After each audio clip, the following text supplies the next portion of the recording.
Okay, it's time to go to amusement park physics. We're not leaving circular motion. This is actually part of circular motion because if you think of the rides in amusement park, almost every one of them has a circular path or a part of a circular path in their ride. Okay? And to do amusement park physics, really you just need to know 3 concepts. And 2 of the 3 you know already. And the third one you kind of know, I just need to tie it in. So the first one is you need to know about circular motion and centripetal force. And I think you're getting pretty good at that, right? So whether it's a merry-go-round, a Ferris wheel, those wonderful cup and saucer things that just make you want to puke, going over the top of a hill of a roller coaster or around a loop, those are all examples of circular motion. And centripetal force. And there's another ride. I think I talked to you about it at the very beginning of the unit. But let me just mention it again because it's going to come up in maybe 3 questions in the next couple of days. It's called the Typhoon Ride. And it's where you go in and you stand against the wall. And they spin the ride. And then they drop the floor away. So the floor isn't pushing up on you anymore. Gravity is acting down. The normal force is acting towards the center. And it will be friction between your back and the wall that'll be holding you up. Okay, so just remember, they spin you fast enough. The centripetal force is the normal force. And so when they spin you fast enough, then your normal force will be big enough so that your friction is big enough that it can balance out Fn. Okay, so I wanted to remind you of the Typhoon Ride because it's not one that you maybe are familiar with. Hopefully the Ferris wheel, the roller coasters, and the merry-go-round you all are aware of. So one of the parts of amusement park physics is circular motion and centripetal force.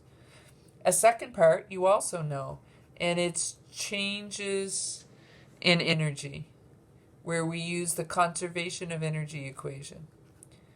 And I know you know this because we've done it already in both 11 and in 12.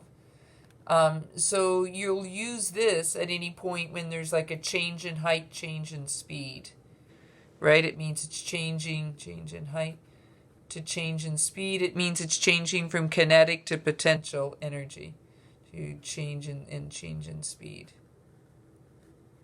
And then the third one is the one that we haven't actually talked about yet, but you know all the components to, and I'll get to it in a few minutes. But it's called the number of G's felt. And what we mean by G's, G is like the acceleration due to gravity, 9.81 meters per second squared. So when we talk about the number of G's felt, it means how many times bigger than the acceleration due to gravity is the acceleration that you're experiencing. And this becomes important because as humans, our bodies can only withstand a certain number of G's. And then after that, life isn't so great. Like things can happen. The very first roller coaster that was opened was in Coney Island, New York. And on the first day, it snapped, I think it was 6 people's necks, right? The number of G's that they were experiencing was too big for their spinal column. And so it was breaking their necks. They closed it down after the first day to do some tweaking. And in the documentary I was watching, it said because they were worried about return customers. You think? Nowadays, we don't have to find out at the first day that it's going to be harmful to people. We have computer simulators that then can run the roller coaster and see if there's any spots on it that exceed the safe number of G's. And the safe number of G's, the safe acceleration for a person, one depends on the person, but the other depends on where you are, how you're located in the loop or in the circle. And I'll talk about that again in a minute. But just before we go there, think about like a roller coaster track. Right? So you start out up here, and the very first thing you do is come down this hill. So when you come down this first hill, you would use energy, because the conservation of energy, define your speed at the bottom, because there's a change in height, a change in speed.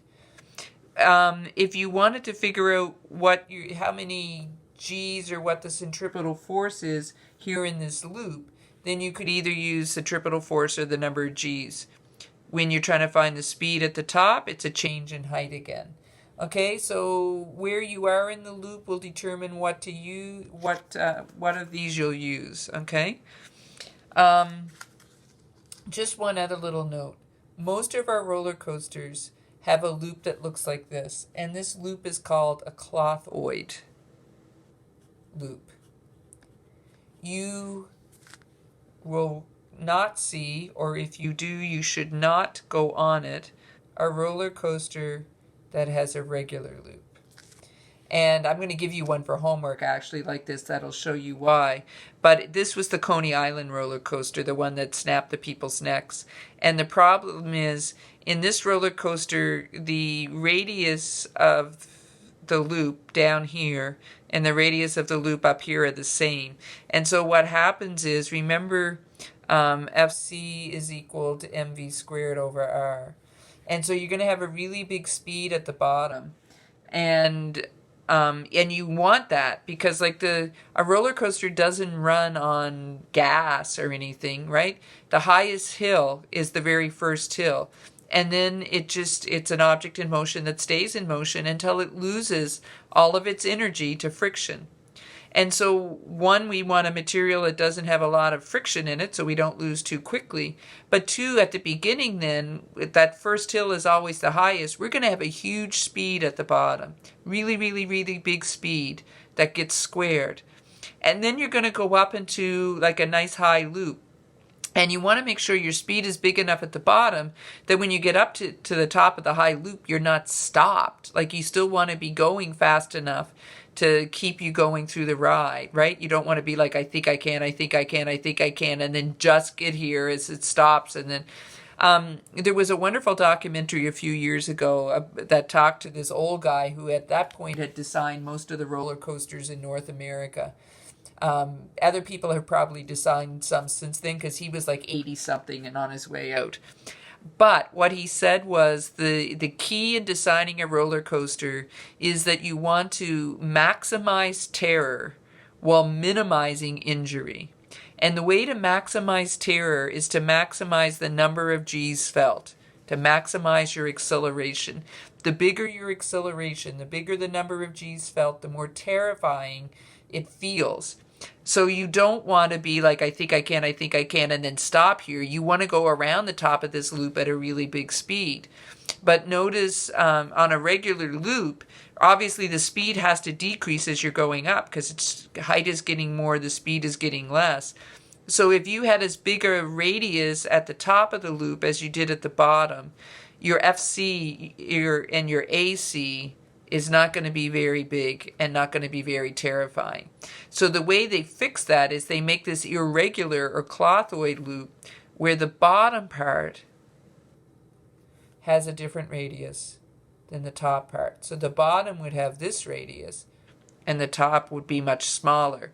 So the speed is bigger at the bottom, so it's okay that the radius is bigger, and it actually needs to be, so you don't break anybody's neck. And at the top, you still want a big number, a big acceleration, and the speed is going to be less because you have more height now, so you need to make the R smaller. Okay, so it's that balance between maximizing terror and minimizing injury. I love the fact that he said minimizing and not like getting rid of injury, right? Just minimizing it. All right, so to maximize terror, we want a lot of G's felt, and that's the piece that we need to look at now. So there are a couple of places, 3 places really, that we need to worry about G's. One is if you're going around inside the loop. And what I mean by inside the loop is like if you're hanging down inside. So your head is on the inside as you go around.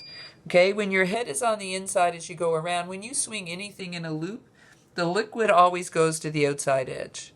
That includes in your body. And we're going to be out of time. I'll start it again.